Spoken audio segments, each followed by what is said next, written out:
ৰাতি এনে কিমান টাইমৰ পৰা দিছিলে? ৰাতি আজি প্ৰায় 12টামান বজাৰ পৰা দিছে নেকি, অনুমানহে কৈছোঁ, আমি ইমান টাইমটো চোৱা নাই। প্ৰায় সকলোৱে কোৱা মতেতো বৰষুণ নাই, অকল শিলেই দিছে। অকল শিলগুটি মোৰ একদম বেগেট হৈ গৈছে চোতালত। আপোনাৰ ঘৰটো কেনেকুৱা? ঘৰৰ বছৰৰ ভিতৰত তাৰিখ আপুনি চাওক কেনেকুৱা হৈ গৈছে। অৱস্থাই নাই, কি হ'ব জানো, থাকিবলৈ জেগা নাই।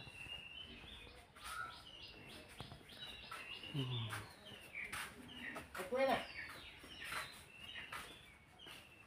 কি হ'ব কেনেকৈ কাপোৰ তিতা কাপোৰ থাকিবলগীয়া হৈছে। কালি ৰাতি কেনেকৈ থাকিবলগীয়া হ'ল আপুনি? নাই ৰাতি ঘৰত থকাটো নহ'ল, বেলেগৰ ঘৰত থাকিবলগীয়া হ'ল, জেগাটো নাই থাকিবলৈ। এতিয়া আপোনালোকে কিবা এটা সহায় চৰকাৰৰ ফালৰ পৰা বিচাৰিছে ভাবে নেকি মনতে যে চৰকাৰে অলপ চাব লাগে? আমি চৰকাৰৰ ফালৰ পৰা আমি এতিয়া বৰ্তমান আমাক থাকিবৰ কাৰণে টিং কেইবিলমান দিলোঁ, আমি কিবা এটা সকাহ পাম, সুবিধা হ'ব। আমাৰ এতিয়া থাকিবলৈ জেগা নাই, এতিয়া বৰষুণ দিলে আমি থাকিবলৈ জেগাই নাই, তাৰমানে উপায় নাই, কাপোৰ চাপোৰ তিতিলি ঠাণ্ডাত কঁপি আছে।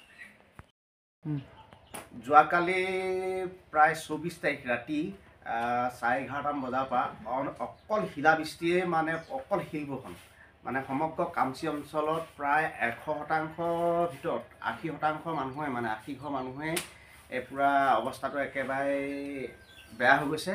এনেকুৱা এটা ষ্টাইল হৈ গৈছে, মানে একেবাৰে সম্পূৰ্ণ চালনী লিখীয়া, মানে টিংপাত থাকিবলৈ জেগা নাই। সমগ্ৰ আমি গম পোৱা মতে সমগ্ৰ লালুং তিনিআলি চিপানী কৰি সমগ্ৰ অঞ্চলটোত এই অৱস্থাটো হৈছে বুলি আমি প্ৰাকৃতিক দুৰ্যোগ যি অৱস্থা আহিছিলে, আমি অনুৰোধ কৰিছোঁ চৰকাৰক তথা ধেমাজি জিলা উপায়ুক্ত মহোদয়ক, লগতে প্ৰশাসনক, আমি অসমৰ মুখ্যমন্ত্ৰীকো আমি অনুৰোধ কৰিছোঁ যে এই দুখীয়া দৰিদ্ৰ ৰাইজৰ যি টিংপাতে কালি প্ৰাকৃতিক দুৰ্যোগে বতাহ শিলাবৃষ্টিয়ে অনিষ্ট কৰি গ'ল, তাৰ ক্ষতিৰ বাবে কিবা এটা দুখীয়া ৰাইজক সহায় দিবৰ কাৰণে আমি এই মুখ্যমন্ত্ৰী মহোদয়কো অনুৰোধ কৰিছোঁ। নিশ্চয় এই বাতৰি অকণমান হ'লেও মুখ্যমন্ত্ৰীৰ চকুত যাতে পৰে, তাৰ বাবে বিনম্ৰ অনুৰোধ কৰিছোঁ।